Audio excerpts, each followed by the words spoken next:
Good evening, ladies and gentlemen. Coming to you live from our comfy couch here on the outskirts of the internet. This is the Gaming Saloon Reviews for August 9th, 2020, with your host, Pixar2448, and Ramp It Up Salon. Hi. So we're not doing Ichigo this week. Or Nigo. Or the original series, or whatever you want to call it. It's kind of went back to Nego, so... Yeah. Instead, we are doing, well, the penultimate, or the finale of Heisei Week from Team Writer and Shout Factory. It's Heisei Generations Forever, subbed officially by Shout Factory. You can watch it on Shout Factory's website. Hence why, just like with all of the Ichigo/Nego stuff, I've had the Shout Factory logo on the image. Nice.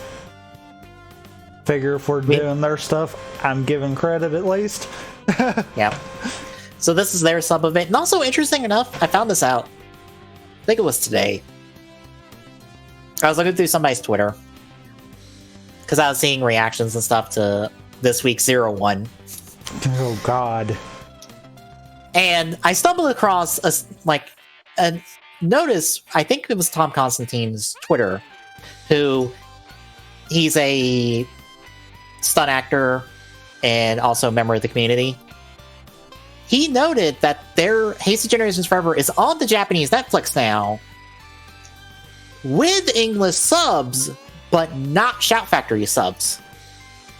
It's a completely different set of English subs. That's odd. Incredibly so. You would think they would just use what was already done. Right, because bear in mind, this was like this past week or so. So this was after this came out. Long after this came out.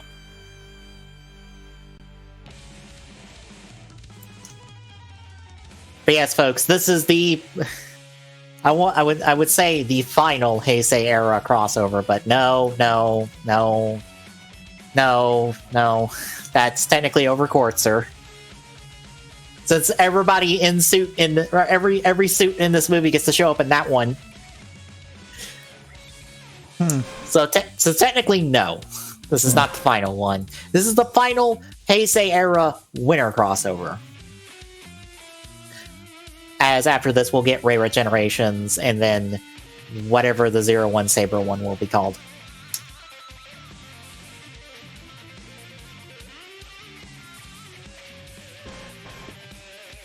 So yeah, just to hit the quick note, the pre-notes on this. This movie was released December 22nd, 2018, little under 2 years ago. It was written by Kento Shirayama, who is Gio's main writer, of course. But, interestingly enough, Yasuko Kobayashi did supervisory on this this movie for the Dino portions of this. I wonder why the Dino portions feel like it's a Dino tribute. Okay, to be fair, this whole movie feels like it's a Dino tribute. True. Our director is Kyohei Yamaguchi, who's more or less a fill-in director. He's directed a smattering of episodes across several different writer series. But the most consistent thing I think he's probably going to be known for directing-wise is weirdly the Hyper Battle videos. He's directed a ton of the Hyper Battle DVDs from Double onward. Huh. He's kind of their go-to director for all of that.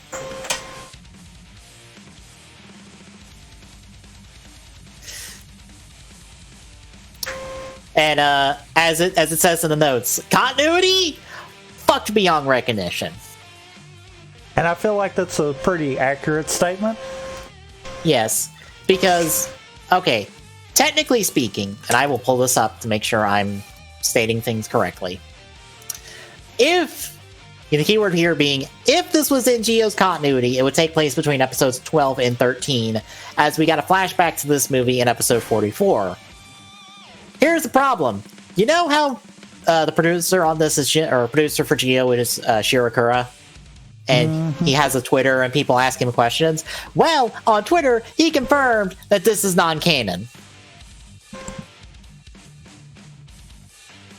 I mean,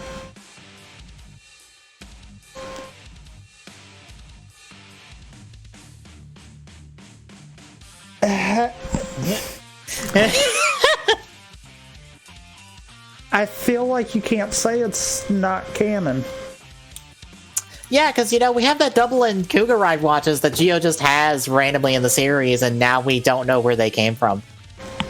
Well, and not to mention, we can't say that, oh, those were Oma Geos, because we still have to explain how Oma Geo got them. Yep.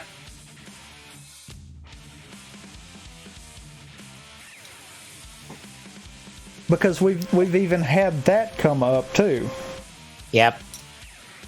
It's. I don't feel like you can just write it off.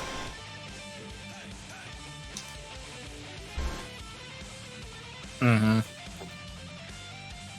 It is, like I said, it is fucked beyond recognition. Because, by the way, this is also technically still canon with Build, because this happens after the final episode, but before Cross New World. Which, as established in the Geo the series, Sento and Ryuga lost their powers and couldn't become riders anymore. But they acknowledge that in this movie, but they still have their powers. But they then go on to still have their powers in New World. So...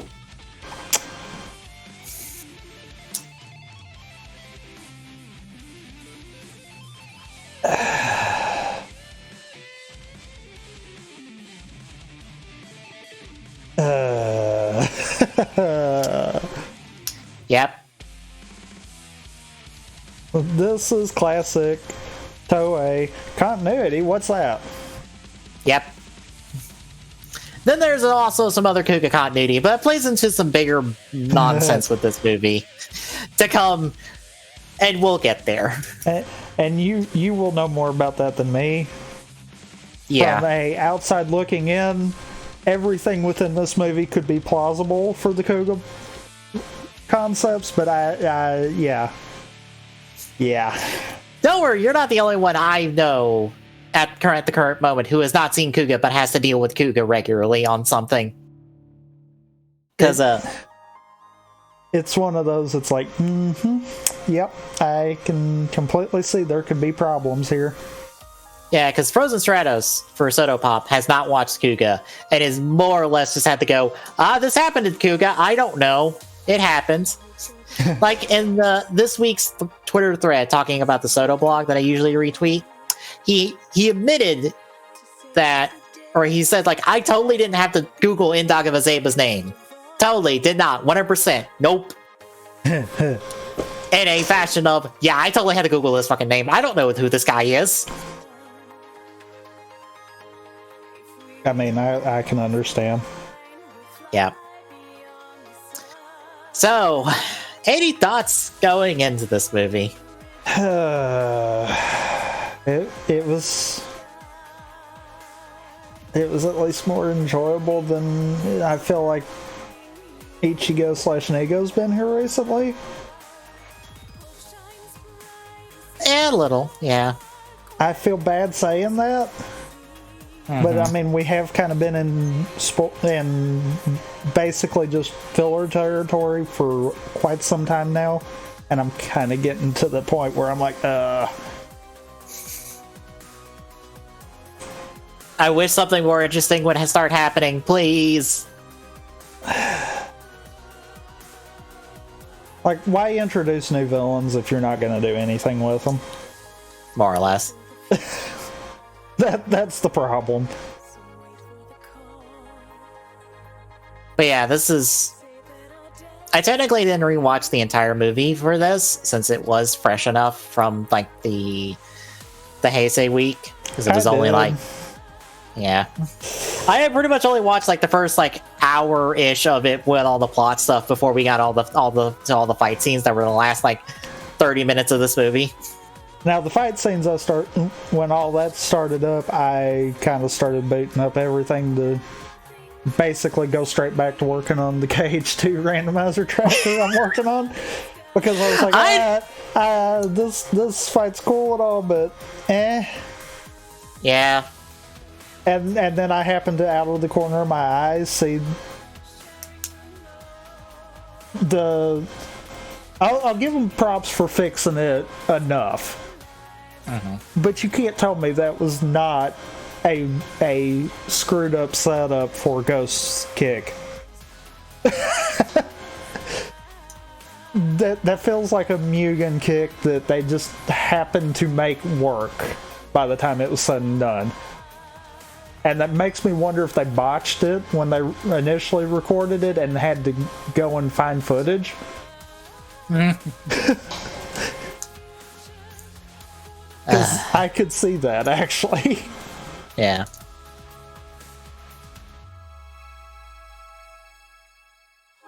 Yeah, I watched the plot of this movie and I was like, oh yeah, I remember why I don't like this movie.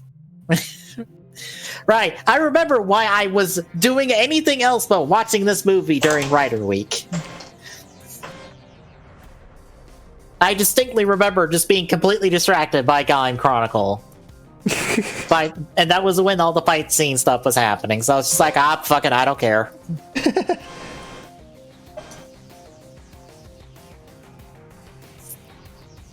So yeah, anything else before we hit the recap? No, not really, because we'll hit it in the recap. Alright. So, kickoff! It's December! Specifically December 3rd, 2018. Actually, it's not the date the movie comes out. It's like December. I don't know why it's December 3rd and not December 22nd.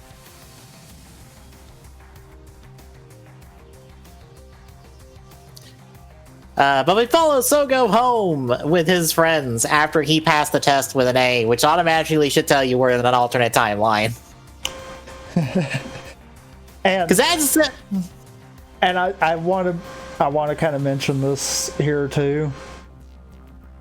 Does this not kind of feel like they were intending for this to foreshadow the end of Geo? I thought this was supposed to be a callback to episode 1. I feel like this was pseudo both. Oh, okay. Because of what transpires throughout the remainder of this whole thing, I think it was more a potential foreshadow. Okay. That they decided to ignore. But yeah, like you said, him getting an 8, yeah, him actually doing a test. Let's get even better than that. Yeah. Look, Sogo's only good at history. Sometimes. I think Takaru could school him in history, to be honest. I was gonna say, you're saying Sogo's good at history, yet he's the writer that managed to screw up every timeline for writer. He's apparently not too good at it. I didn't mean he was good at writer history. I meant he was good at other history that is not writer history. Yeah, but he's in a writer show. Yes. History encompasses the writers. Yeah. For them. So yeah. Anyway, we see that Gates and Tsukiyomi are following him around in the time machine, in Gates' time machine specifically, because again, we're calling back to episode 1, and also I don't know why no one else sees this giant ass fucking robot stomping around town following this one kid. Again. Because they didn't the first time either. Yep. But Sogo eventually spots him, runs away, runs off to the stage, and Gates and Tsukiyomi are entirely confused of why Sogo is scared of them, because for some reason he doesn't recognize them at all. But once we get to the stage, a portal opens, and another Deadliner comes out of the portal and runs smack dab into Gates' time machine and crashes and blows up. I just thought of something. What? Sogo not recognizing them and running scared, much like the first episode. We never get an explanation as to why that happened. We don't get an explanation for any of the memory hut bullshit that happens in this fucking movie. Let's be honest. Now, a lot of the rest of it is because of the Imagine. Right. So the rest of it does kind of get an explanation. Right, but there is also still problems with Futaros and the entire premise of this fucking movie. Oh, I'm not saying there's not. I'm just saying they at least attempt to explain why everyone outside of the core 5 that actually should be in this world with memories don't remember anything. Yeah.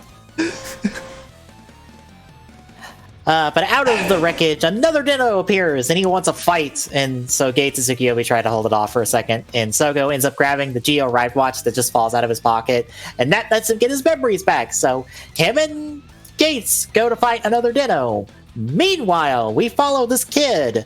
Oh, wow, I have the wrong name there. Oops. Yeah, you do, actually. I got the names backwards at the start of this. Thankfully, they're the same. They're consistent elsewhere. I don't know why I put the wrong name there. Anyway, a kid, the Shingo, leaves the train and is pursued by another double who flings him into the arms of Banjo and Sento, who are randomly nearby in this crowd. I don't know. Of course, Sento pushes Banjo forward to catch said kid. To be fair, that's probably a smart decision because Banjo would have to do a better job of catching the kid than he would. Yeah. So it is in fact Sento thinking 2 steps ahead. As we see for most of this movie. Yes. They brush the kid off. They have to confront a number to double. The 4 of them transform in a little split screen style to fight the other riders as our title screen pops up. But just before it does, our time jacker for the movie, because time jackers is just the villains of Geo. We don't have an explanation for who the fuck they are, especially this guy who has no relation to Schwartz at all. And we also have no reason to signify what power sets each of them have. They just have whatever we need. More or less. He declares an end to the Heisei riders because fuck destroying the history of all riders now. It's just the Heisei riders. We're tired of trying to destroy the Showa era riders. Well, I mean, they always come back and kick everyone's butt anyhow, so... Yeah. Anyway, after the title screen, we follow Sogo and Gates as they fight off another Dino, make him retreat for now with a double finisher. They're left wondering what the hell's going on as just a crowd from nowhere appear at the stage and are applauding them for their performance. Also, I'm very confused by these crowds of just like, why are you here? How do you know this is fake? Why do you think this is fake? Yeah, that's the better question. Why are you not concerned about this? I'm just like, wait a minute. Something's not right here. These effects are a little too real. Anyway, Tsukiyomi approaches them and proceeds to lose her memory because she says that they are late for school. Because, of course, she loses her memory. Meanwhile, we check in with Sento and Banjo as a crowd gathers around them fighting another double. And then, from out of the crowd, Grease and Rogue show up, and while they're surprised, the 4 of them beat up another double and then he runs. At this point, they all untransform. They're all confused by the rabbit hut situation we are in at the moment, which makes Sento freak the fuck out when, like, Gentoku and Kazumi are like, wait, what do you mean back? What are you talking about? Because, you know, Sento, of course, would freak out of like, oh god, we are back in the Skywall world. No. I didn't fix anything. Oh, no. But that's actually not the case. The Skywall is still gone. But this is also not where they are supposed to be.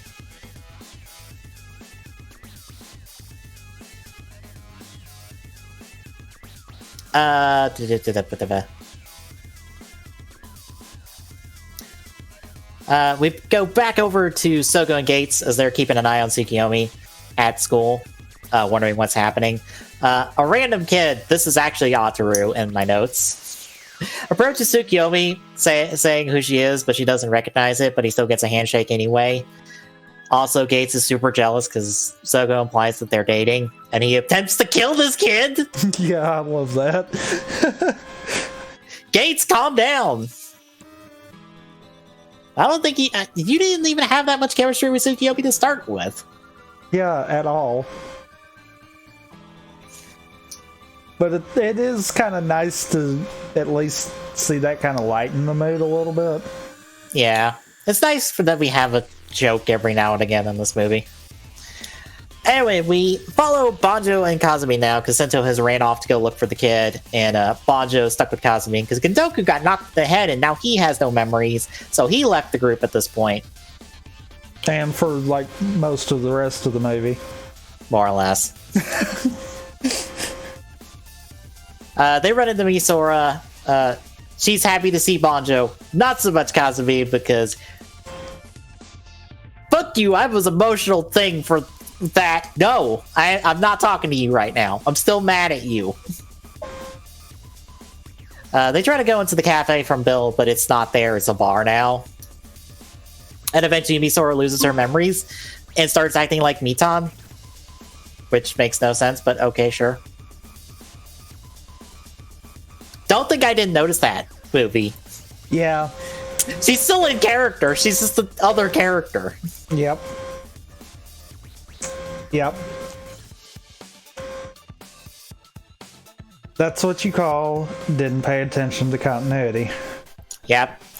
Sego ends up following Ataru while we follow, but Gates, as we follow him, is following Tsukiyomi to our not watch shop from Geo, because I don't remember the name of it and I don't care to look it up because it doesn't fucking matter. It's the shop from Geo, where the owner is, or the uncle is, except it's not a watch shop anymore. It's a restaurant, and the uncle's running it, and then shenanigans about Gates' name pop up. Yes, as he's called the Gate Repairman. Yep. Which I couldn't help but chuckle at. Mm-hmm. Back over to Sento, he manages to find Shingo and tries to find some answers. Sento says that he's a writer, and Shingo is like, you're friends with Kuga, aren't you, right? And Sento is entirely confused by this because fucking nobody informs any of the current writers who came before them, because, it's not like we have cross-continuity anymore, really. Well, for them to know this. Well, I think he might actually be one of the few that haven't had a shot at, even running into anyone else beyond a certain point. Yeah. The oldest writer I think Sento knows is Edgy, I think. I think? Yeah.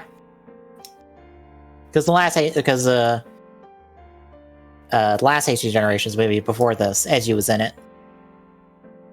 So, yeah. That's kind of a weird good but bad thing. That good because they're learning not to throw everyone in there, because then you got problems. Yep. Looking at all the Tysons. Yep. All the Spring Tysons for specific reference. But bad because then you got cases like this where it's like, who's that? And it's like, should you not know? But yeah, this kid is also really young, and that should be clue number one, that we are dealing with a time-traveling kid. Don't worry, it will hurt later.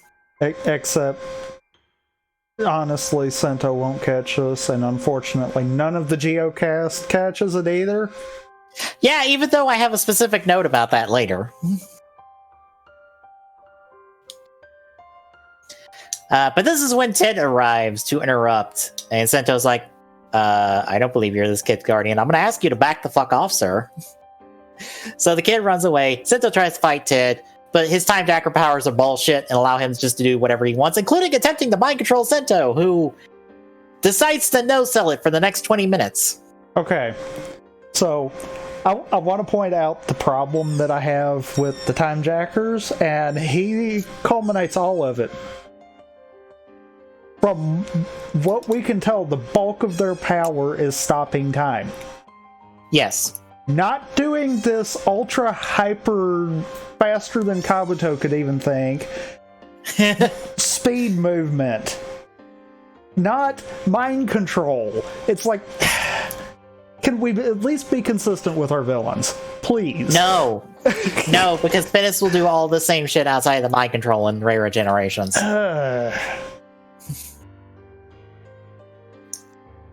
It's, yeah.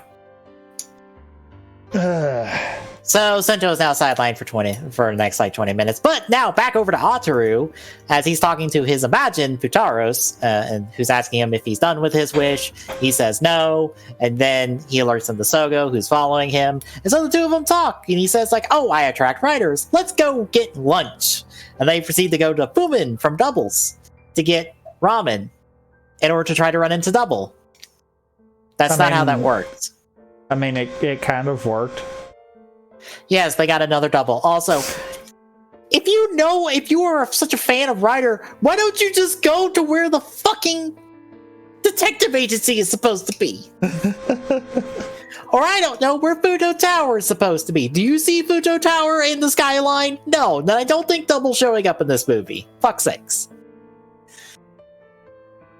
But like I said, they run into another double as he attempts to chase down Shingo again. Sogo fights him off for exactly 2 seconds, does not even transform. He just puts his ride watch into his belt before he puts it on, like he keeps doing in the series for some reason. Like, him and Gates both do this several times in series, and I don't know why. I don't get it either, unless it's literally just to try to sell the belt kind of deal. Maybe. Like, that's the only thing I can think of. Because otherwise it makes no sense. Yeah. But before Sogo can even transform, another double just fucks off again. Because he's like, wait, you're a rider too? Nope. So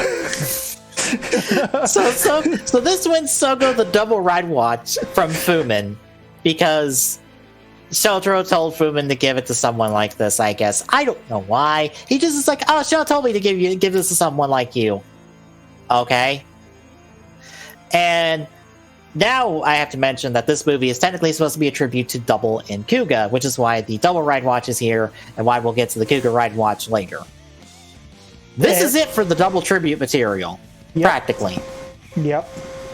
Like, Philip was supposed to return for this movie. They were contracting him to try to come back for the movie, but he was booked for 2 years solid, so they couldn't get him back, which is why there's a scene. Another scene later really aggravating.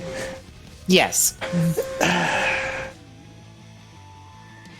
But I also just have the question of, like, why the Double Ride Watch is treated like this, and why they didn't just pivot into having this be a Den-O Kuga and just do the Double Ride Watch later. It's not even a good Kuga one. I mean, yes, but this is a Den-O tribute. Yes. Point blank. Yeah. But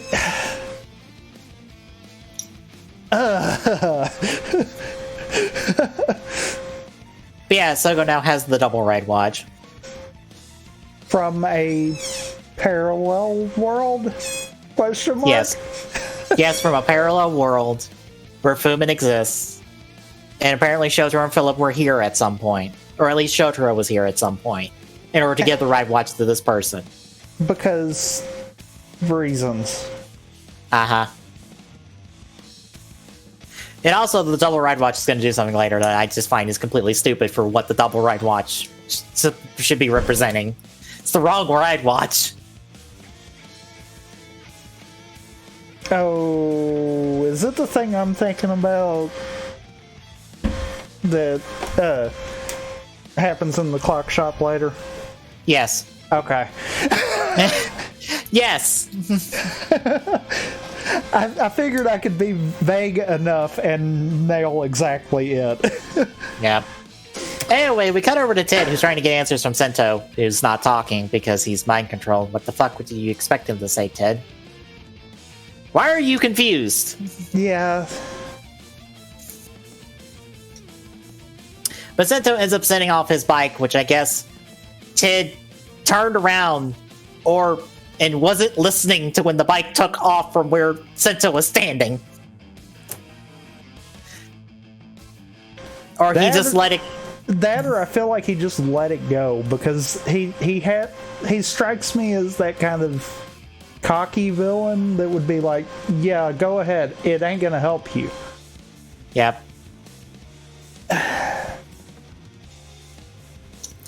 Anyway, we cut over to Sogo, Ataru, and the kid now, as the kid once more signals to everyone, even in the Rosie, that he's from the past by saying he likes Kuga, and Ataru says it's weird for someone his age to know Kuga. Because, he's like red 6. Red flag. Yeah, he's like 6 years old, and I think he even mentions is like he's gonna watch Kuga. Like, tomorrow. Yeah. Again, just fucking goddamn it. And Sogo, who's a fucking time traveler now. Just pick this shit up. And I think he said something about he's excited to see how good Kuga is. So it's not a case of he's already seen Kuga. No, he hasn't. Yeah. He's acting like Kuga's the only writer, which makes no sense.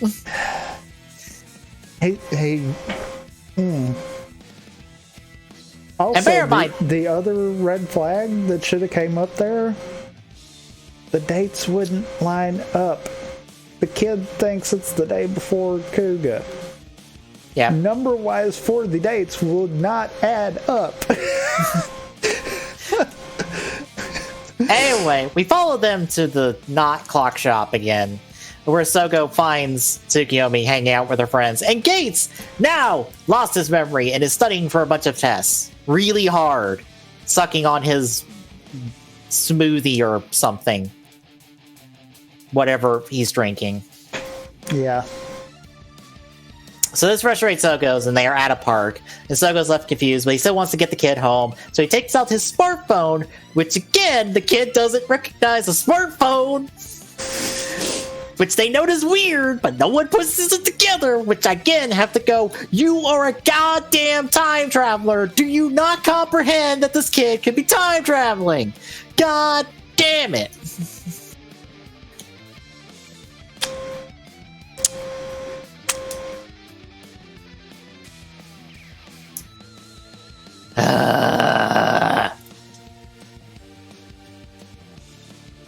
Anyway, at this point, Banjo and Katsumi show up. We do the reference to the first 2 episodes. By the way, fuck continuity once more, since Banjo and Sento should not have their powers, but they do. And Katsumi should not even fucking exist, considering it wipes out their timeline, but fuck it, who cares?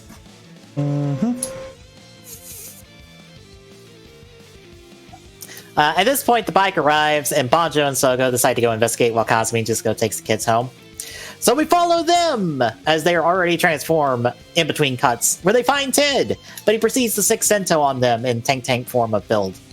So they fight for a bit, until Sento's like, alright, I'm tired of faking this, and tries to shoot Ted, who just time stops and is just like, fuck you, I won now, bye.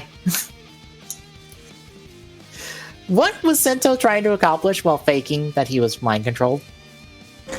I think he said he was wanting to see what his plan was. And he got exactly 0 things about his plan. Yep. Congratulations, Sento. You accomplished nothing except beat up your friends for 5 minutes. I mean, it was kind of worth it to see Gio get beat up. Fair. I'll give you that. I am all for Sogo dropping out to everyone else. Yep. I'm fine with that myself. Yep. Anyway, in the middle of this, we cut over to the kids in Kazumine, where we get a joke about Ataru being confused about whether Kazumine is Kazumine or Otoya from Kiva, because they're played by the same actor. And he's like, what the fuck are you talking about? I love how he first dismisses the Kiva statement altogether, and then he's like, wait, what do you mean I'm builds? Hold on. You speak nonsense, child. Like, entire nonsense.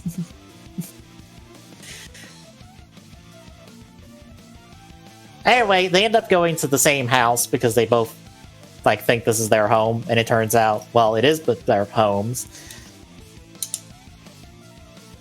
The kid ends up asking for Ataru's name, and instead of coming clean about what the fuck's going on, decides to say nothing as another double attacks. Because he doesn't know. Apparently.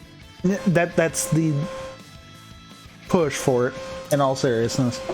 Yeah. Even though we are clear... He doesn't know. Even though the kid has the same name as his brother that went missing, is about the same age as the brother that went missing, looks the exact same as what we find out later, the picture in his house. It's like, how do you not realize this? Yeah, and Shingo realizes he knows. And I don't know why Shingo doesn't come clean about this. I'm like, oh shit.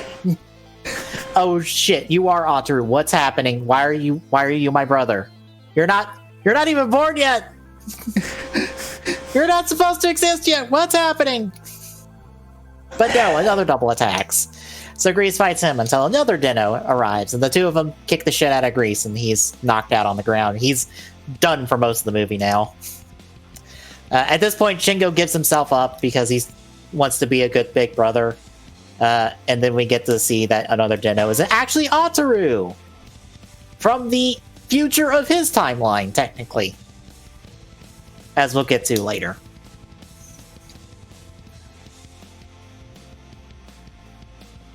And I just thought about that. That's a whole nother question mark in the making there. Yep. Anyway, Tid now has Shingo while our group reunites with Kazumine. Banjo takes him to a hospital, or tries to take him to a hospital, I guess, while Sento and Soko go into Ataru's house and find his room of all the Rider merch, and they find out that they are in the real world. I will say in quotations, because this is technically not the real world because of shit we will see later.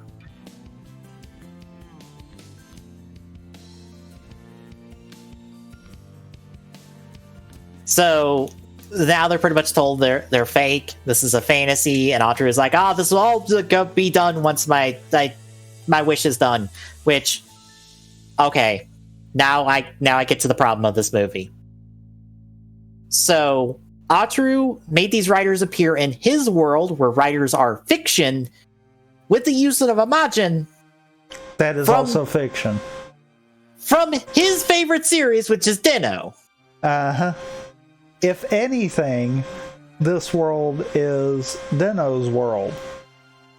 Right. Except a point later. But still, how the fuck does he think this is a fantasy when it happened because of a fucking Imagine from his fake-ass show?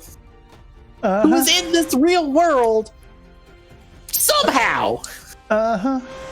We don't even get Futaro's named. I know he's Futaro's because of other media related to this movie.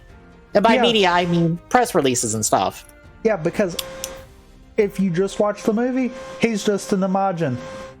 Yeah. By the way, he's also supposed to be a double reference since he's Futaros. Because all the Imagine's names end in Taros. I get it. Yeah.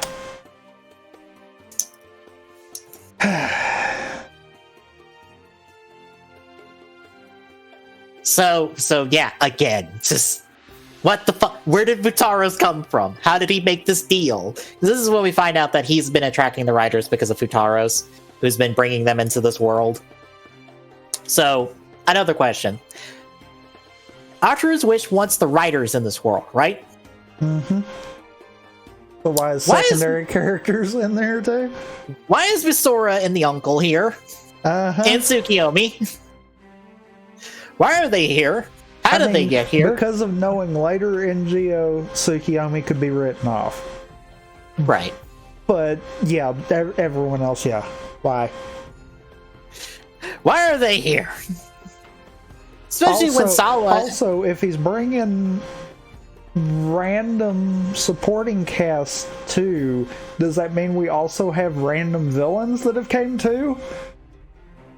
Apparently not, because they don't show up in this movie at all. Oh, just because they don't show up doesn't mean that it doesn't happen. True. Because, case in point, one of the goons that was there was Droid Mudes. Yeah. So, apparently dead doesn't matter. Yeah.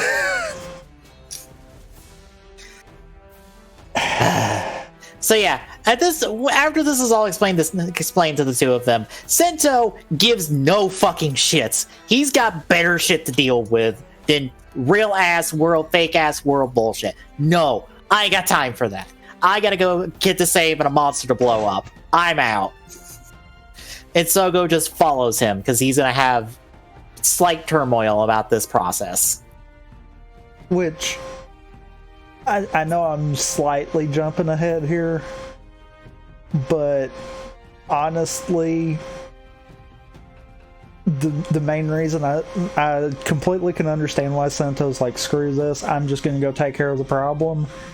He's technically a fake person in any world that he's in. Yeah.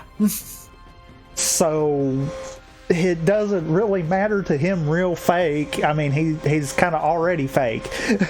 Yeah, I had to deal with this fake real bullshit, like more or less existence question already. I solved that problem. I ain't doing this again. I've got enough trauma with that. I don't need another reason to deal with my baggage. That's tomorrow. AKA never. Yep.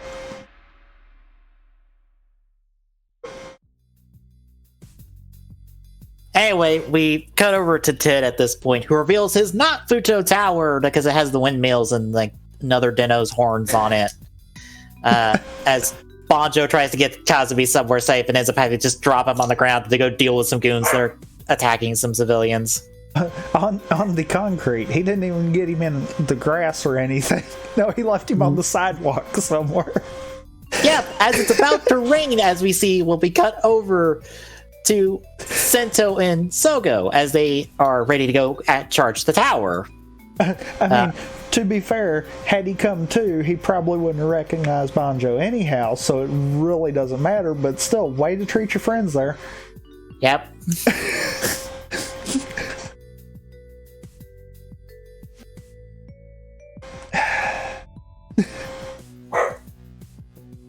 Arf. Yeah, my dog's being grumpy. He can get let out here in a bit. He can wait. I'm sure he heard me. Anyway, at this point, Sento gives some words of wisdom from his series about fake, real bullshit. And just like, look, find what you believe in and fight for it. Just don't worry about it. Which I wish would stick more because of what we find out from Geo later in series. Since Sogo ends up in a similar situation with Sento. Because he ends up having his entire like identity manufactured for the sake of the villain, much like Sento did. Right. Which makes me incredibly upset that they didn't actually call back to this, or even acknowledge that Sogo's entire existence was manufactured by Schwartz in order to forward his plan. But no, we're not allowed to have Sogo deal with some identity crisis bullshit.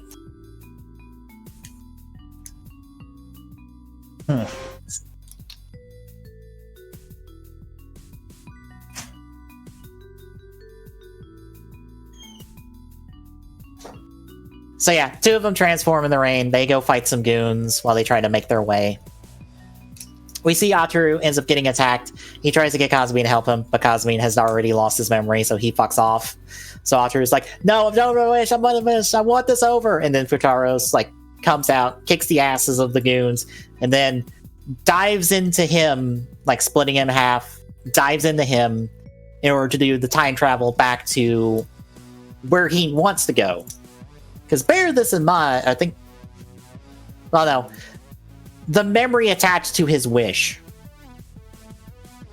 I was trying to remember Den-O time travel logic.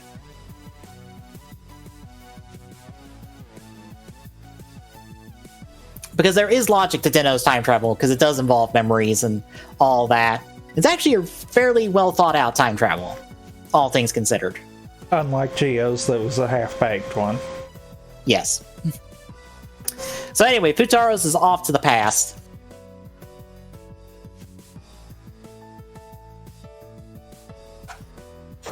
But this ends up making all the writers disappear because he was the only reason they were sticking around, so they all go poof back to where they're supposed to be.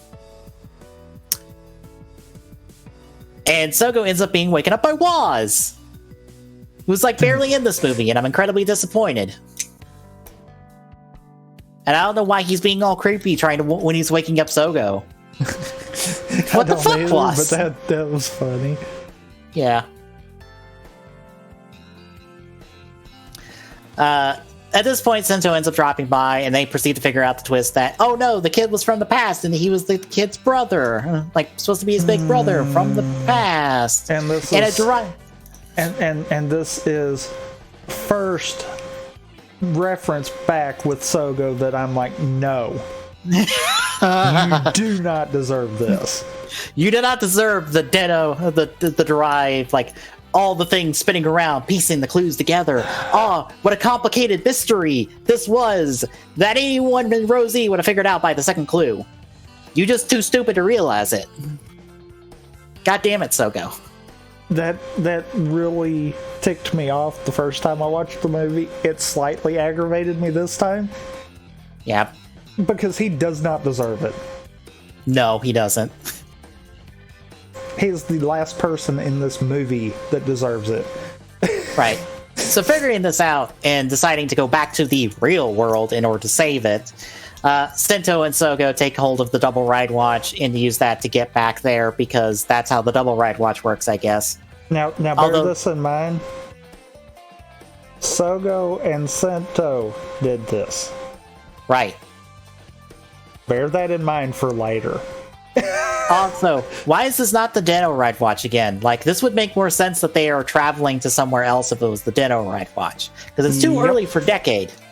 Also, nobody uses a form change in this entire movie except for like Build and Cross. And even then, we don't get Genius. No, well, technically, Genius Full Bottle was like depleted at the time of this, because it got depleted at the end of the series. So it's non-functional at the moment. Oh, right. Until they decide to retcon and just be like, nah, it's functional again in the Cross one. Or they fix it in the Cross one so they can use it again. So then I guess he does actually. I guess both of them actually do use all of their forms that they have access to. Well, Bill doesn't use sparking. Or sparkling. True. Because Cross also does use his cross charge. Like once. And then uses cross magma. Which, why does cross charge you have water powers? I don't remember it having water powers. I thought it was fire powers.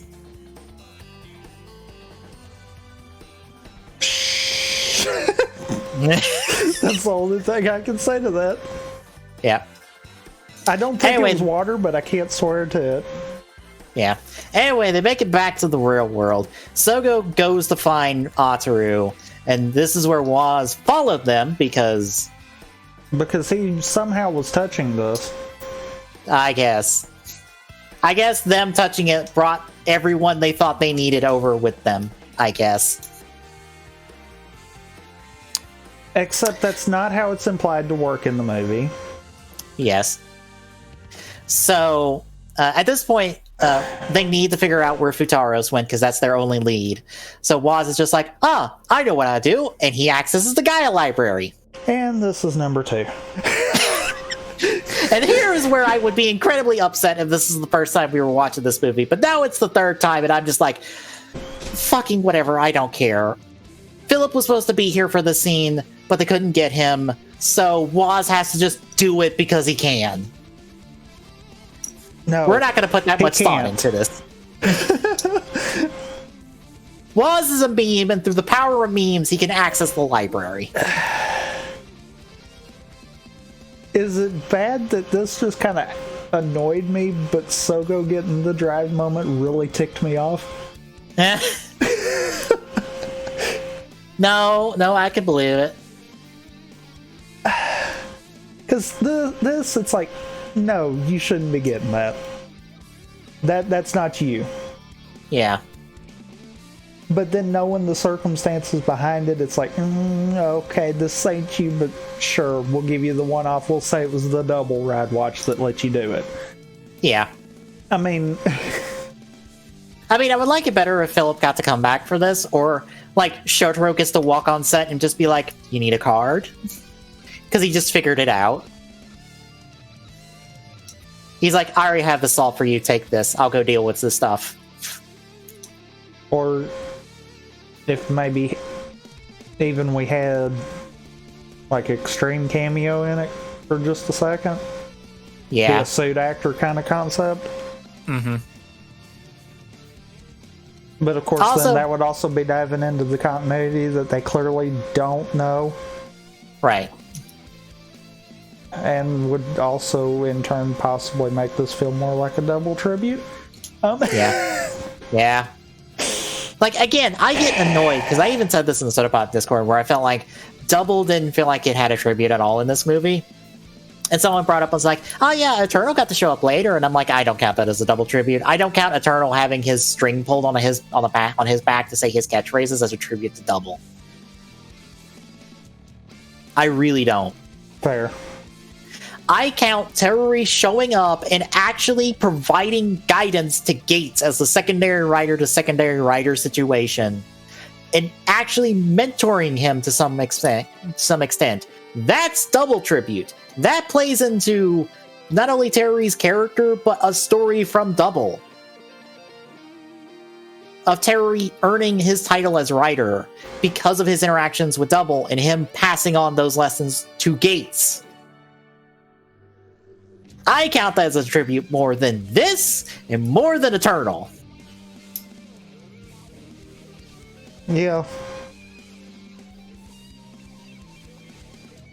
Anyway, so we have the card that also Woz just pulls out of the library as well, because fuck you, we can pull stuff out of the library, right? Which I'm pretty sure is also wrong. That is also wrong. That is the other thing that kind of aggravates me with this whole thing, but... Yep. So this gives Sogo the Imagine card that lets him go, oh, he went back to January 29th, 2000, the day before Kuga debuts, as a show. We'll get there, because I have problems with that, but we'll get there. I was like, and here comes the Kuga continuity problems. We will get to it when we get to the proper Kuga part. Anyway, Sogo takes Ataru with him, and they go to stop Tid there. So they get to the hospital back in this time period, and we see that Futaro's hopped out of his pregnant mom's belly, more or less, spilling sand everywhere and making a mess. Yeah. As he tries to chase down another double who took Shingo. Or I think at this moment is about to. Yes.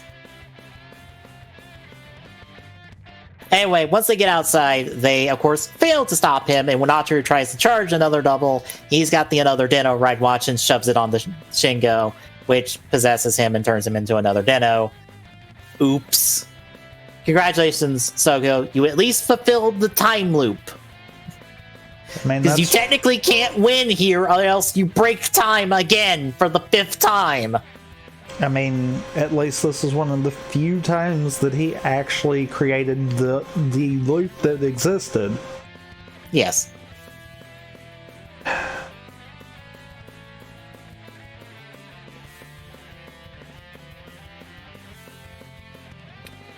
Meanwhile, we go to the Alps of Japan. Don't have I remember the specific location, where Gates tries to stop Tid from stealing Kuga's powers from the coffin that Riku's a mummified corpse in with the Oracle in. That, of course, fails, and Gates and Tsukiyomi end up having to try to stop another Kuga as Tid transforms into another Kuga. This also fails, and Tibbs leaves with Gates and Geo now abandoned in 2000 with both of their time machines broken. And now Tid gets to go do all the stuff he did in the movie so far in the present time. Now I will complain about Kuga continuity. Okay. So, where we went in the Alps is the ruins that are in the series. Question. Why the fuck are those here in the real world? Because we're in the real world. Why are they here? How are they here? Ataru's wish is null and void. It doesn't work anymore. I did think about that, actually. Secondly, they timestamped this event as happening as early at 4 o'clock. That lines up with the timestamp for the beginning of episode 1, where at 4:30 something, they crack open the coffin, releasing the Grongi and Indagava Zeba, and the excavation team that does this gets slaughtered by Zeba. So, question. Where the fuck are the Grongi that Tid released when he cracked open the coffin? They're frozen in time somewhere. I guess. I could give that one to him. He just froze them and pushed them into a corner while all this happened.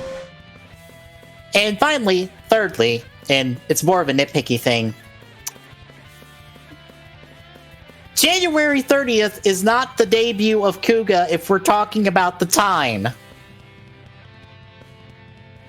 I'm talking about the timeline of Kuga. So, assuming that this movie is correct and that January 29th, 2000 is the day before Kuga becomes, or day before Godai becomes Kuga, they would be correct in continuity of the series because Godai doesn't get the belt until the next day. Hell, he's probably not even in Japan at this point. Because he arrives at night in Japan and goes to one of the translators who's working for the relic team, or working for the excavation team, translating the Linto text. And he goes to the ruins in the morning the next day, and that's when he gets when he spots the Oracle, and it's later that day that he gets the Oracle and becomes Kuga growing form. Which he technically doesn't become Kuga Mighty until I think the following day or the following 2 days. But, assuming that the air date is the correct date for when we start the episode, it's supposed to be January 31st.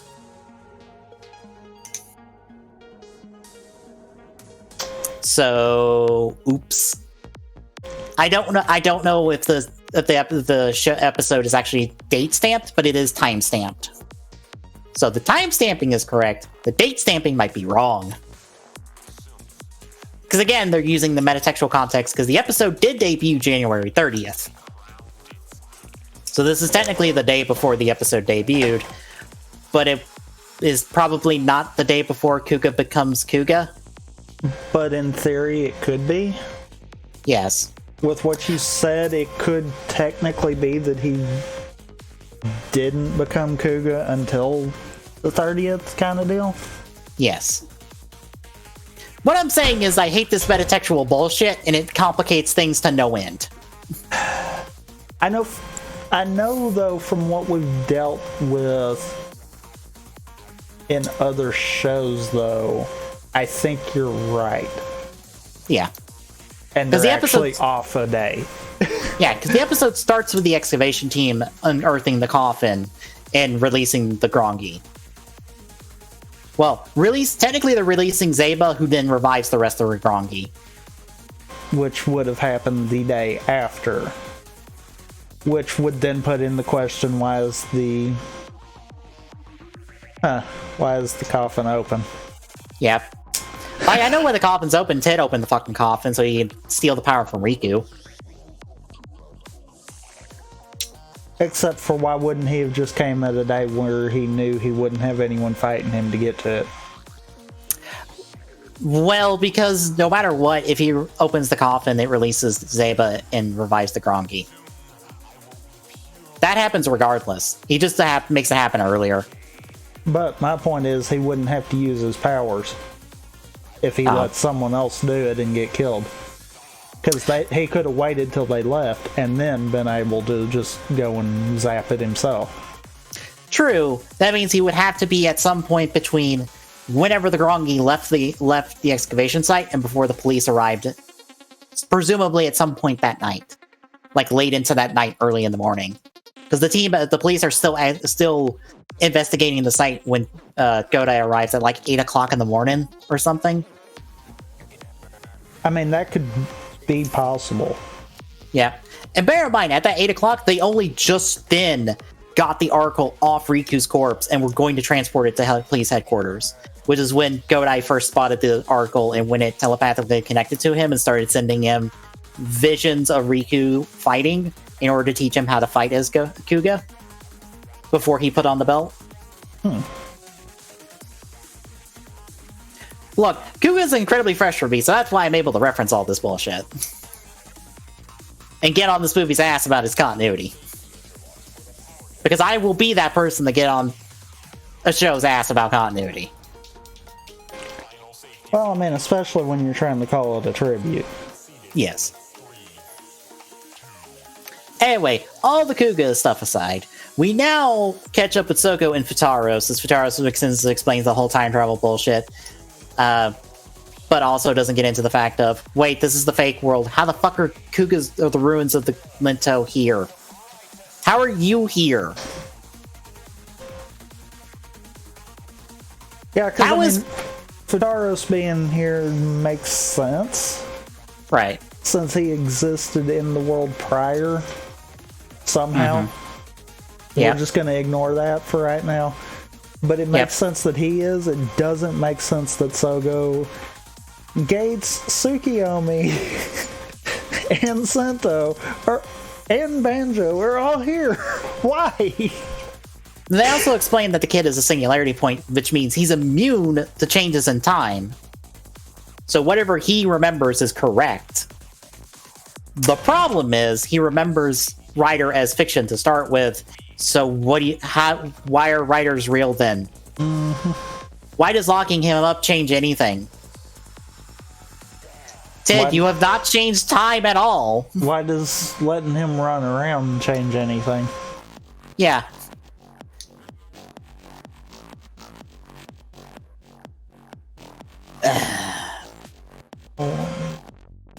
Also, we established Futaros as one of the good Imagine, which is technically correct because all the Denliner crew are good. I don't remember if there's any other good Imagine besides the Denliner crew, plus I don't remember the one for Dino Wing Form, and Teddy, who's new Dinos, and I can't remember his name, but the guy for Zeranos. Those are all Imagine, and they're all good. I just don't remember if anyone else besides those in Dino were good. I'm willing to say no. I'm willing to say you're probably right. Yep. Anyway, he just wanted to help the kids because because he could. And also, I remember seeing this on Tumblr, but someone actually turned Ataru into a new Dino writer with Futaros as his partner. Which is probably the most interesting thing that ever came out of this movie, as far as I'm concerned. It's actually someone let him become a Dino, right? To become a writer and let him go do Dino stuff.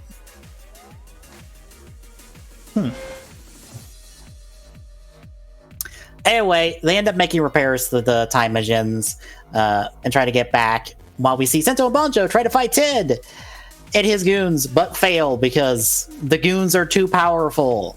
And by goons, I literally mean goons. There is not an important villain suit in this fucking movie at all, except for whatever number plate on a Roidmu that you spot in the background. And I don't even know if they actually went through the time and effort to actually have numbered Roidmudes. Yeah, because I know they had. I know one of them was a blank one. Yeah. Because I think they did that for Full Throttle, where they made more or less a blank plate to go onto the numbers. So we didn't have to worry about what number droid mute this was. Which I guess was kind of smart. Yep. Because then that doesn't throw in the weird continuity of, well, why is this one existing again? Yep. But, the time machines make it back with the Denliner giving them assistance to make it through, which makes sense. I also don't know why they didn't help further until later, but whatever. It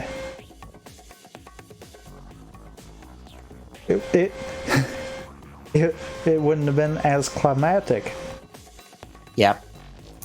But yeah, they go try to fight. They end up trying to fight another Dino and more goons.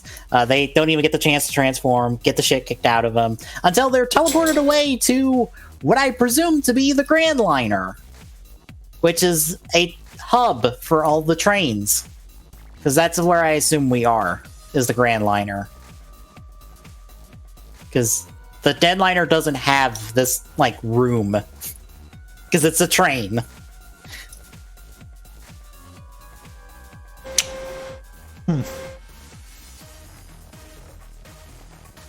So this is when Deno shows up with Momotaro's in control, so it's sword form, and they imagine do their usual shenanigery hot tag around, ending with Utaros, the rod one, or blue rod form one.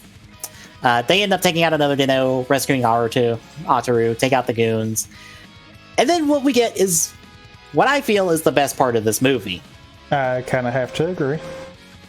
More or less, the crew, the Denliner crew, plus Ryutaro, who is possessed by Utaros, which is normal for the Imagin to do, but a little thing later makes me think that's not the case.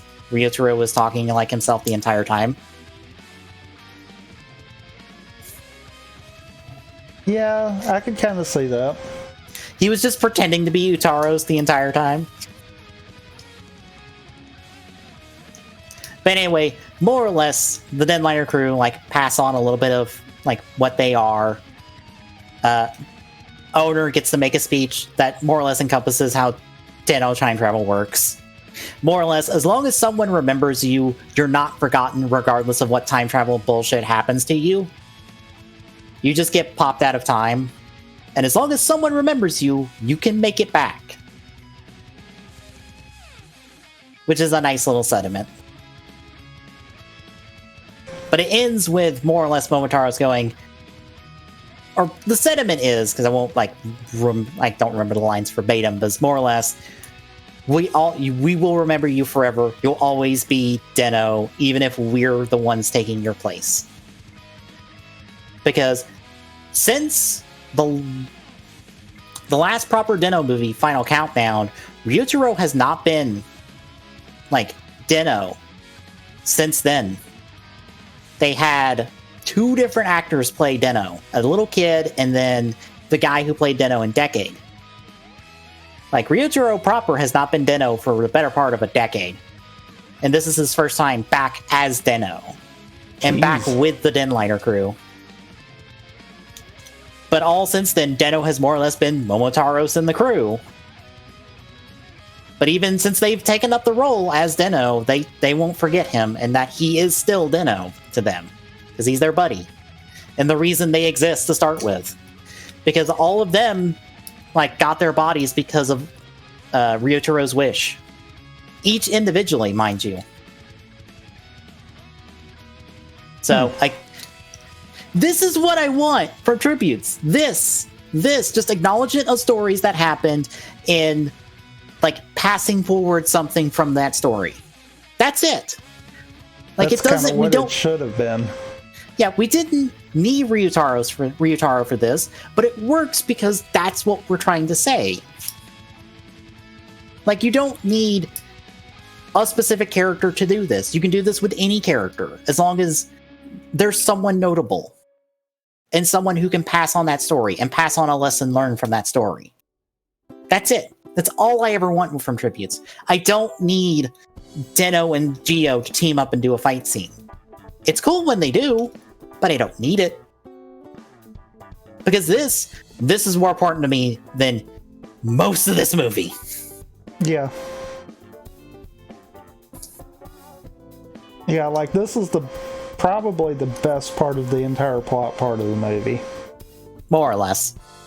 Which is odd because this is literally the end part of the plot part of the movie. Yep. But yeah, so Morobatara's more or less leaves because I assume he takes over Deno for the rest of the movie because Ryotaro doesn't speak at all for the rest of the movie. So I guess he's just like, hey, go do it. And I'm just like, okay, that's fine.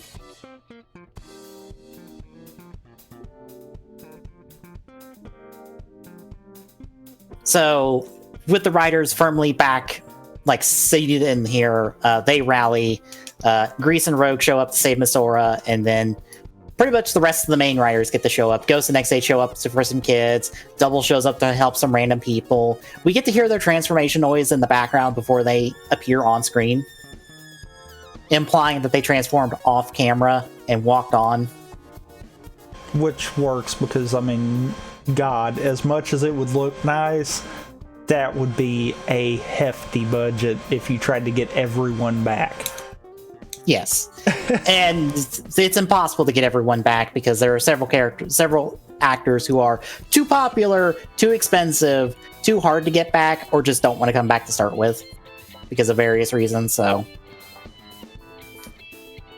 But yeah, honestly, the big notable one out of this is Deno, who gets to walk through a crowd that is running towards him away from some monsters. He's singing his theme song while he does it, and then proceeds to beat up some goons. Which is probably the best one out of these. Yeah. Even though I do like when Gentaro shows up with Decade and Kabuto, he even gets to have an extra interaction because he puts his hand on someone's shoulders just to reassure them as he's passing by. Which is kind of nice. That feels very Gentaro. Yeah, it really does. Yeah. Especially accompanied with the Uchikuta. Mm-hmm. Not one of his biggest ones, but one of them. Yeah. And I know for all the voice lines here, it's a mix of archived audio, and some characters came back, or some actors came back to do voice-only roles. Because I believe Agito's actor comes back and he has 2 new lines that he recorded for this. And I think Ryuki's actor did lines as well. Tsukasa did not, surprisingly. Even though he was available. I don't think he did anything for this movie. Which feels actually weird. I know. It's incredibly weird that's like, wait, Tsukasa doesn't even get a line in this? He was on set for Geo several times before this. Like, I know it's been confirmed now that Tsukasa's appearance in Geo was supposed to be a one-off when he first appeared, but he just kept appearing because people like Tsukasa, which I go, yeah. What the fuck were you expecting? I mean, yeah. So at this point, we get to see everyone like do some fight scenes. We get a mix of old and new skills. Like, technically, Agito and Kiva do new stuff. Like, Kiva's whole like blood chain whip attack is new. Agito's lightsaber attack is new. There's a couple others that are technically new and don't line up with their previous appearances, but fucking whatever, I don't care. Oh no, they have new powers now. Oh look, it still lines up with their normal power set. Oh no, how dare they?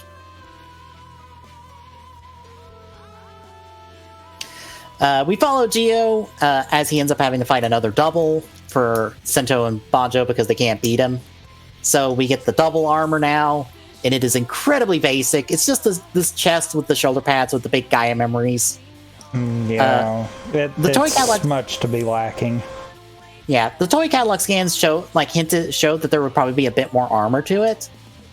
And honestly, if I ever felt the need, if I wanted to do a custom, I would actually take the arms and legs off the other, basically the Kuga one, and put it on this one to give it more armor and to fill out the suit better. Yeah, more or less. 2 punches, Sogo getting to count up your sins, quote, wrong, like he did everyone else.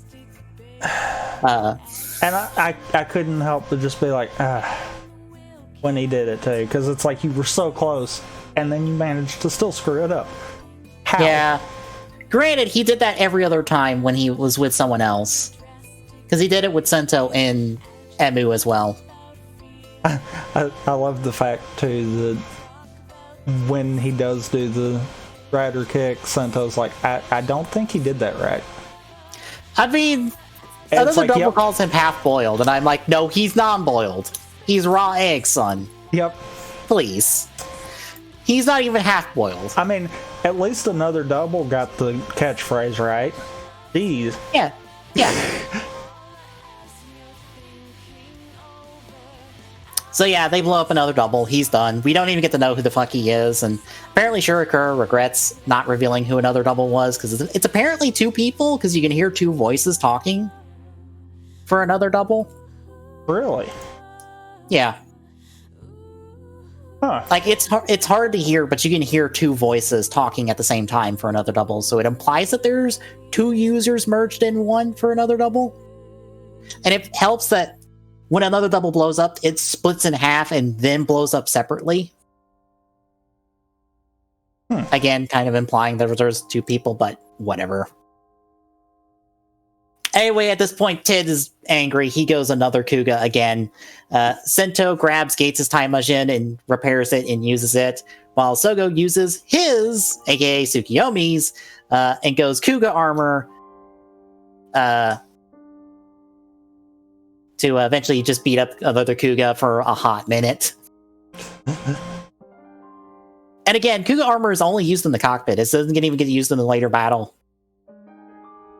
And another Kuga was announced later. Like, we had another double, or like the double armor announced, and then they said they were doing the Kuga armor for this movie. And then the Kuga armor looks better, but it also is using the same Phase 1 design that all of the other Phase 1 suits have. Because they're all the same body, more or less, outside of different shoulder pads and different helmets.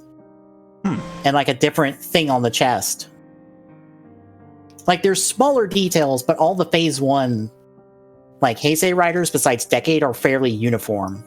Whereas the Phase 2 ones got to be all very different in terms of how their armors worked. Which is why when someone asked in the Soda Pop Discord, or when someone was talking about 0-1 armor, which we didn't get in Rayred Generations, I asked the question of would it be Phase 1 or Phase 2? But I don't remember what someone said. I think Molinus ended up saying it would be, like, pitch an idea that would end up being a mix. Like, it would more or less be, like, take the double armor with the shoulder pads and put those on, like, the Kuga body. But the shoulder pads are like grasshoppers. Or like the Progrise keys, more or less. I could see that. Yeah, I know someone's done that, because someone's been doing a bunch of, like, armor stuff for, or Geo-themed armors. Anyway, the other Kuga's down, but Tid is a sword loser, so when he's back in the tower and Geo and Sento, or Geo and Bill chase him down, he ends up shoving it into Shingo and fuses with him to create an ultimate another Kuga. So this is final form another rider. Yay! It still looks like garbage. Hot garbage. Yep. The riders follow him to a quarry, to the local quarry, where everyone charges through a horde of goons with their bikes, and a special guest appearance by Kyrie, because we hear the Boschko bike sound effect as Emu hops over a mountain with the laser bike that has eyes, so technically that's Kyrie. Oh, wow. Yep. I missed that. Yep. So technically he gets to participate in this fight as well. But yeah, as they're charging through, CG Trideron drifts through a bunch of them. Hibiki's on a big version of one of his disc animals that I think is Decade only, because I swear that's not in any Hibiki episode that I've seen. So that's like a Decade only concept of big versions of the disc animals.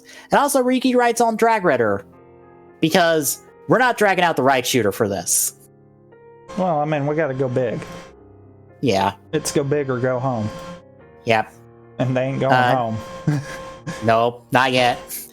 Gates and Cross also get to have a moment where they get to ground another Kuga because they just fly in with their time machine and just drop kick it to make it ground it.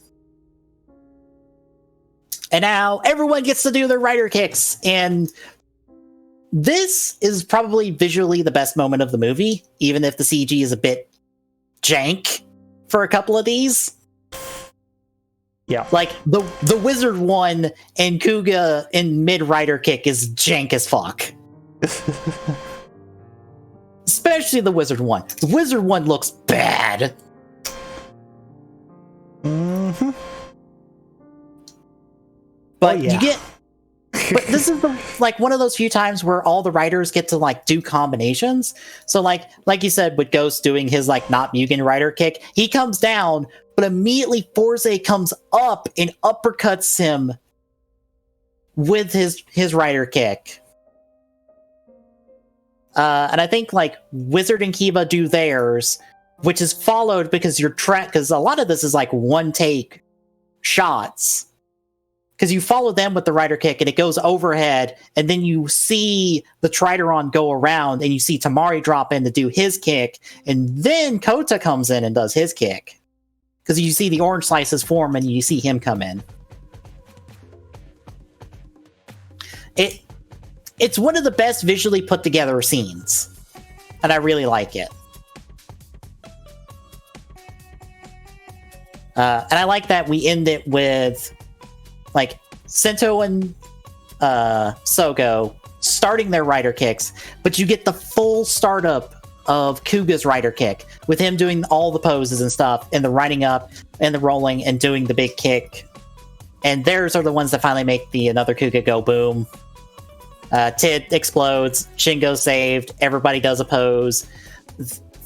Him and Ataru get to go have normal lives and get to experience 20 years of Rider as we see it flash on screen. They say bye to Futaros, who I guess goes and joins the Denliner crew or something. I don't know. Futaros just fucks off. Sento and Sogo go their separate ways, and that's the end of the movie, more or less. But we get that Heisei Generations remix of everyone's theme, and I have problems with it that are nitpicky problems. I kind of do too. It doesn't feel like it's a smooth transition with them. Nah, it just feels like they randomly smash stuff together. And there's no rhyme or reason to it. Yeah. I don't like that Hibiki's second opening is used in here. I'd rather it's the first opening, which is all instrumental. And I would like to have that been like the underlying beat of the song. Like you hear that the entire time, but everything is set to the beat of that song. Since it is instrumental. And instead of ending with Kuga's theme and going into Gio's, you start with Kuga's theme and you end with Gio's theme, and then you find ways to mix everybody in like throughout. Yeah. Like instead of trying to like mix two themes together, you fade in and out from like important like lyrics and beats from those songs. And however you want to like blend that together, since it'd be boring if it was just straight linear, but if you blended it in such a way to make it like flow better, it would feel a lot better. I honestly don't know if it'd be boring if they did it right, blending it like in order. I mean, I think it would depend on I think it would more depend on how they do it. Yeah. Because how they did it, like some themes are like you only hear for a second and then they're gone. Yeah. But others you hear for quite a while. But I guess one last note before we call the movie done. Did you notice how we got all the final forms for everyone but Gio in the credits? I didn't, actually. Yep. And also in the title sequence, when they were doing the title sequence, the writers went from right to left, and you also saw the years. Those years technically line up for when they were all on air. Like, the writer on the left doesn't disappear until the next year rolls over. Which is a nice little touch. But I bring that up because, if I remember right, the Den-O one actually shows both liner and climax.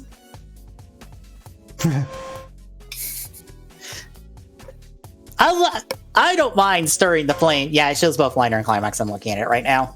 That's funny. Yep. I like stirring the pot on the Final Form talks because I don't give a shit. You're allowed to have whatever opinion you want on Final Forms. Also, the Oz one shows both Putotera and Tajador. I was fixing to ask about those ones. Yep. It shows both, and it shows Tajador with Ong, so it's from the final episode.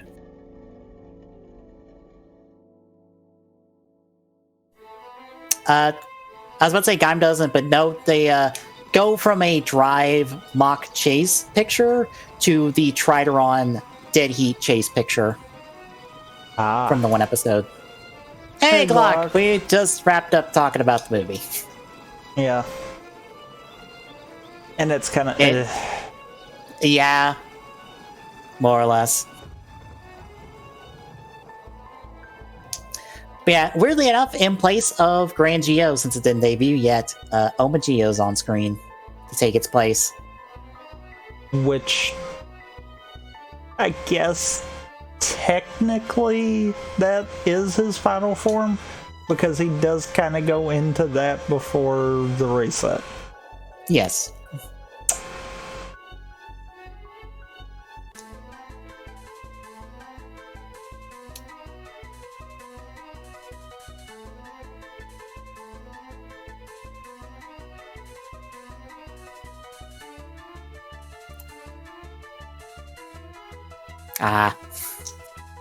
But yeah, like, his Generations Forever.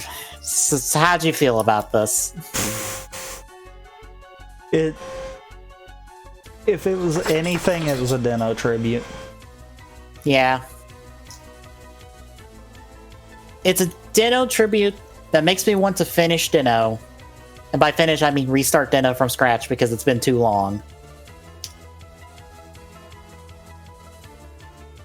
I kind of am with you on the Den-O front. Yeah, because I was liking Den-O for the most part. I just kind of fell off because I think I was watching too much at the time, so I was like burnt out on too much Rider, especially too much Phase 1 Rider. But I would have given Den-O another shot, but this is not a double tribute. This is not a Kuga tribute. I don't care for all the metatextual bullshit in this. That is the driving force of this plot, because it all sucks. And what's bad is Toei themselves are treating this as not the Den-O tribute either, because Geo actually has a Den-O tribute. With the Grand Geo episode, which is the wrong set of episodes, because it should be the Trinity episodes, because Trinity is straight up a tribute to Climax form. Like, if we ever get the Den-O on here, and you see Climax form, you will immediately spot what they did for Trinity. Because it is straight up a reference to Climax. And everything about it. Which is, like, why is this not the Den-O tribute episodes? Why did we not build to Den-O? Why is this here? Why isn't the Blade, like, the Blade tribute, the Grand Geo episodes? Like, flip-flop those. Because it would make more sense for Sogo to, like, thwart Oma Day with Grand Geo as a declaration of his differences from Oma Geo. True.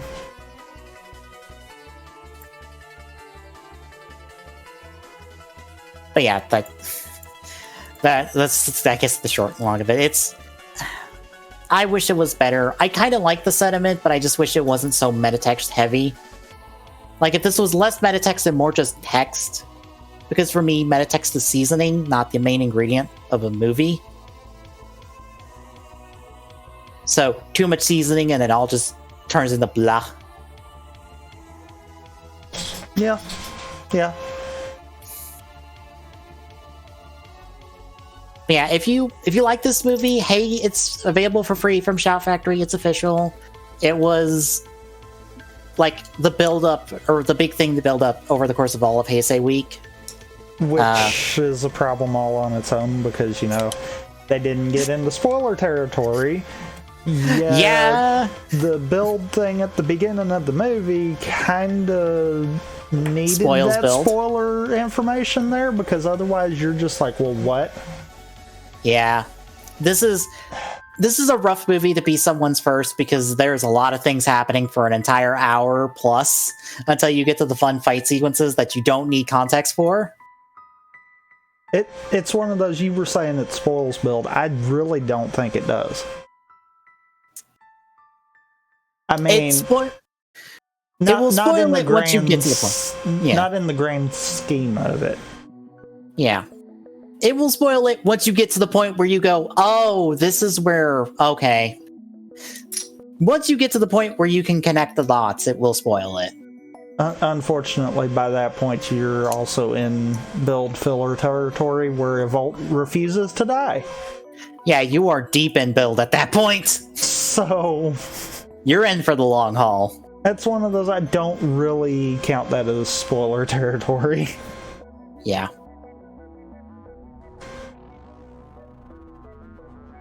So yeah, hey, like, a part of me wishes there was a better movie to do this with, but I also go, there's no other movie that has all 20 Heisei writers in it. There's also no other team-up movie that would be as beginner-friendly. Because you know my recommendation, and that's incredibly not beginner-friendly. Yeah. Because my recommendation is Megamax, and that's not beginner-friendly. At all. That's literally the end of O's. That's the epilogue to O's, so no. You cannot walk into that movie on its own. Half that part of that third of that movie is predicated on your investment in O's as a story. I guess too, you wouldn't want to start with something huge like that either. Yeah. I feel like maybe this, if we were comparing it to the Tyson films, might be better than them. For the simple fact of we don't have the stupid reasons why we're fighting. Yeah, I would say this is better than all of the Spring Tyson films. All of them. So maybe I can understand why this one wound up. Because those would be the only other ones that would have the option to kind of let people experience a bunch of it. Yeah. And when thinking about it that way, yeah, maybe this actually is the best that could be done. Yeah. I wish we didn't have a movie so metatext heavy. For new people. Yeah. Because this is like the best of the worst. And that's not the thing to be showing people. Yeah. At the end of the day, when it comes to the big picture, writer stuff being brought to America, if this is a means to the end and we get Double and Megamax and like anything else and other Soto stuff and Figuarts and all that, because this movie went big, fuck it, I don't care. We get more stuff. There will be better stuff than this down the line. Hell, I keep seeing like Toku Chris, who's one of the people kind of in the inner circle of knowing what's going on with Team Rider before any of it goes public, had his fingers crossed for a hopeful meeting the other day, and I think it went well. I think he said that like things gone well for the week. So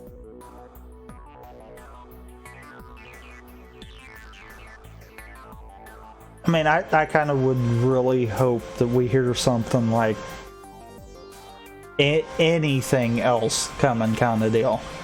Yeah. That maybe was more focused, Heisei.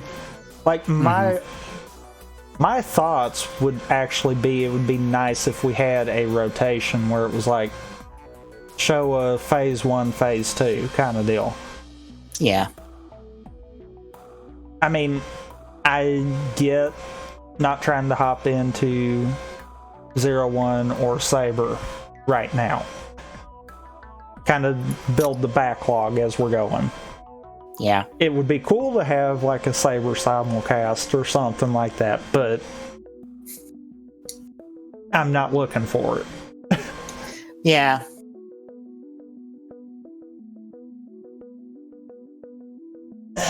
But, I mean, ultimately, it's going to be what people are going to go off of, and I kind of feel like if they use this movie as a base, probably Deno has the strongest shot at the next. Because to have that little screen time, that was actually the more enjoyable part of the movie, that didn't have you questioning everything. Yeah. As weird as that is.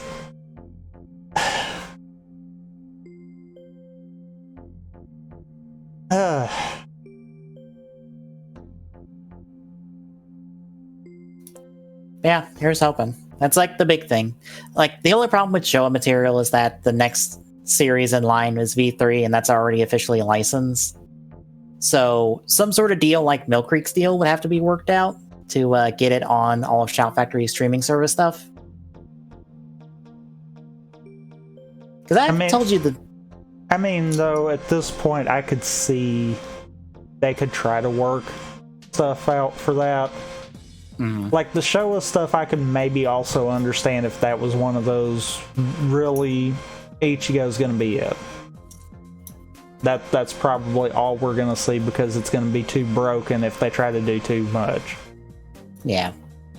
Which is a shame because I'm really interested. Like, the Showa stuff is the stuff I'm really interested in at this point. Since I've gotten a taste of everything Heisei has to offer to some extent. Like, outside of like going back and finishing some shows, like, I would kind of like to start something new, and Showa is the new stuff for me. And I want that build up to stronger. Damn it. I don't want to skip, but how it is, it might make me skip just straight to stronger.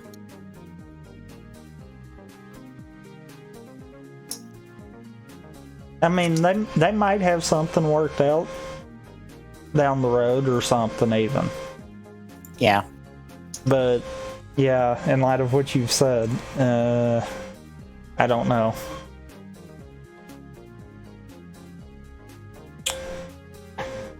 But, yeah. Hopefully this movie did enough to kind of push the right direction. Yeah. I feel like the merch stuff did push the right direction. I think the only thing that didn't really do well is the acrylic stands. Because they're just still there. Huh. Which, those are incredibly cheap. Also, I know what has also done well is the shirts. The shirts have done amazing. Like, they quadrupled over the course of one stream. When they were first announced and first made available. And that was the first batch of shirts. That's not even the second batch of shirts that's went out. Jeez. So, the shirts, at the very least, I feel like we're going to get more shirts. Because they've done fucking buckets. Buckets loads of stuff. And I would think, at minimum, I think the DX stuff probably on a delay, and like CSM stuff will still come. And probably Figure Arts. It's the rest of the stuff that I'm just like, I don't know if this is going to happen. I would hope so, though, because the Soto set did sell out of their pre-order stock. Like a week later, but it sold out. It's the only thing I think that was the major thing from Heisei Week that sold out.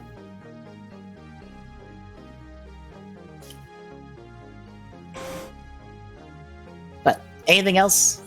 I can't think of anything. Alright, between now and next week, when we get back to the original series, we've got ending off Halo 3, ending off Koen Commando, starting up Your Arsenal for Ratchet and Clank. The not Phantom Hourglass. I'm willing to say probably a KH2 randomizer. Yeah. Depending on how long it goes Friday, we might finish it Saturday and then transition to something. Yeah. It's one of those, that one will kind of wing it. Mm-hmm. Also, bear in mind, Saturday may or may not be changed depending on Glock. Yep, if Glock's around, we'll be able to do City of Mist, but if he's not, we'll be doing something else. We'll at least be finishing, if it's not already finished, the KH2 randomizer. I'm willing to say we might just shift gears to League as the secondary. Yeah. And then back around the Sunday for more original series. So if you like what you're seeing, drop a follow. Really appreciate it. Chip it away at that affiliate goal. At TG Saloon on Twitter gets you updates on when we go live. The next Special Point Discord and chat gets Discord link. Drop by, say hi. For me and Tommy, we'll see you next week.